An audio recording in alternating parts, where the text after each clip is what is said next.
TNI melaporkan Ferry Irwandi. Menarik kita bahas.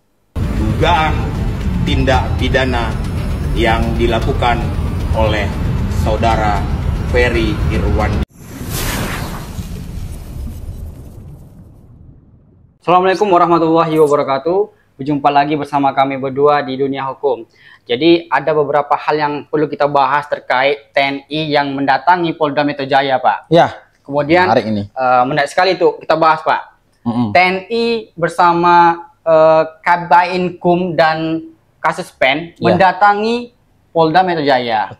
Kemudian dalam pertemuan itu berdiskusilah sama berbagai pihak terkait gitu, Pak ya. Kemudian hasil diskusikan itu beliau mengutarakan ke khalayak ramai bahwa ada terjadinya dugaan tidak pidana, Pak, yang dilakukan oleh Ferry Irwandi. Jadi menurut beliau sebagai masyarakat yang baik kita harus menempuh jalur hukum, Pak. Nah, jadi daripada menuai kontroversi atau pemahaman yang salah tangkap oleh masyarakat kita, khususnya Indonesia, bagaimana pandangan Bapak terhadap TNI yang mendatangi Polda Jaya itu, Pak? Selanjutnya, sebagai warga negara yang taat dengan hukum, kami tentunya mengedepankan hukum. Jadi ini di media, di berita, kemudian di pendapat-pendapat politik dan pengamat juga banyak kita dengar hari ini, bahkan dari kemarin. Nah, sebetulnya yang perlu kita garis bawahi itu berkenaan dengan TNI itu sendiri. TNI itu pada dasarnya dalam Undang-Undang Dasar, ini kalau nggak salah pasal 30 ayat 3, itu telah dijelaskan bahwa TNI itu adalah pertahanan negara. Yang difungsikan untuk pertahanan negara. Nah, kemudian juga menegakkan kedaulatan negara, mempertahankan keutuhan NKRI. Jadi berputar di skema militer. Inilah undang-undang TNI. Nah, kemudian dengan kejadian yang kita dengar barusan, bahwa mendapat informasi dari patroli cyber, adanya dugaan tindak pidana yang dilakukan oleh warga sipil. Nah, ini menjadi catatan kita. Kenapa? Karena sepengetahuan kita, TNI itu tidak diperuntukkan sebagai perbantuan penegakan hukum.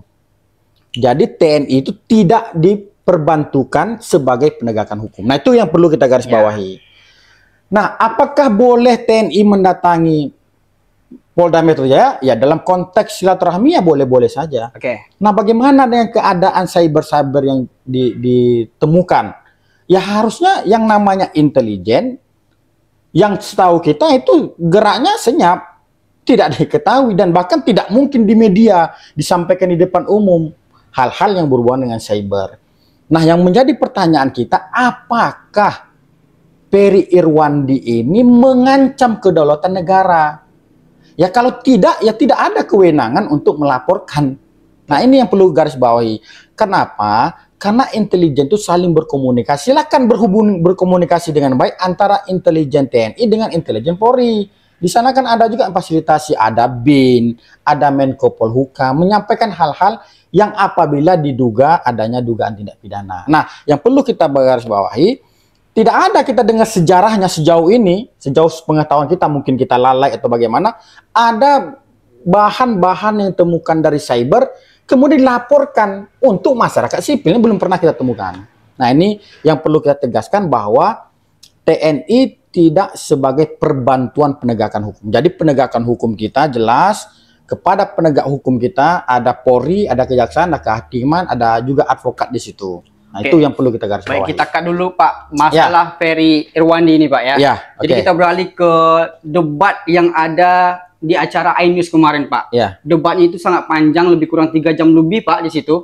Kemudian dalam perdebatan itu ada istilah atau bahasa yang dikeluarkan dalam perdebatan itu, yaitu rusuh bukan perusuh katanya. Rusuh, ya ikut dia di sana, ya wajar. Berarti kalau orang ikut rusuh nggak bisa diproses hukum dong, karena dia bukan perusuh. Iya, dia Nah, jadi bagaimana Bapak meluruskan kata-kata rusuh bukan perusuh itu, Pak?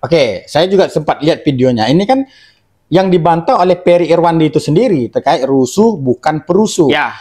Nah, yang perlu kita bahas yang pertama, rusuh bukan perusuh dalam konteks pertanggungjawaban hukum atau pertanggungjawaban pidana.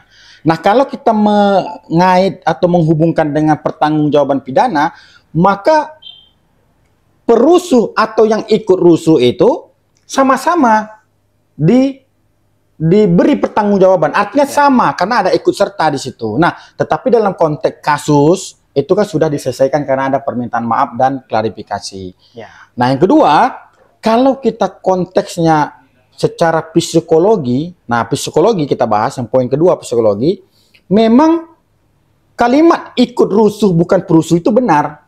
Benar ya Pak? Benar. Nah, kenapa bilang benar? Nah, kita ambil yang namanya psikologi massa.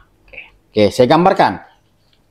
Jadi ketika kita secara warga sipil berniatlah untuk ikut suatu agenda demo, demonstrasi, kita tidak mungkin berniat di dalam hati, dalam rumah kita berniat untuk tidak melakukan anarkis. Jadi niat kita sudah tidak melakukan anarkis. Nah, tetapi ketika kita bergabung dalam suatu massa, karena massa itu sebagian besar itu anarkis, maka secara spontanitas kita ikut serta. Nah, itu yang nama psikologi. Spontan, Pak, ya? Spontan. Jadi mengikuti dia. Nah, ini ada juga namanya dengan pembangkitan korsa namanya. Pembangkitan korsa itu ketika suatu kelompok diberi seragam, maka dia memiliki tujuan yang sama dan semangat yang sama.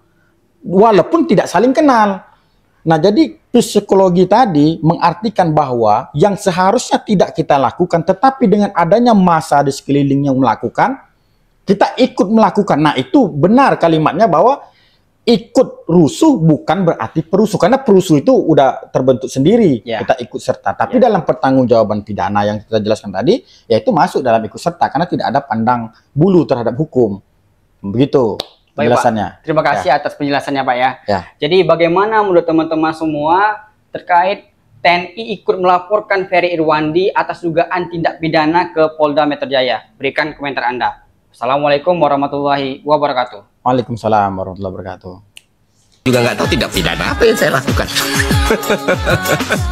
Dan tenang aja Pak Jenderal, saya tidak pernah lari. Saya masih di Jakarta, saya tidak akan pergi ke Singapura, Cina, dan lain sebagainya Pak. Satu hal yang selalu gue ingat adalah ide itu nggak bisa dibunuh ataupun dipenjara.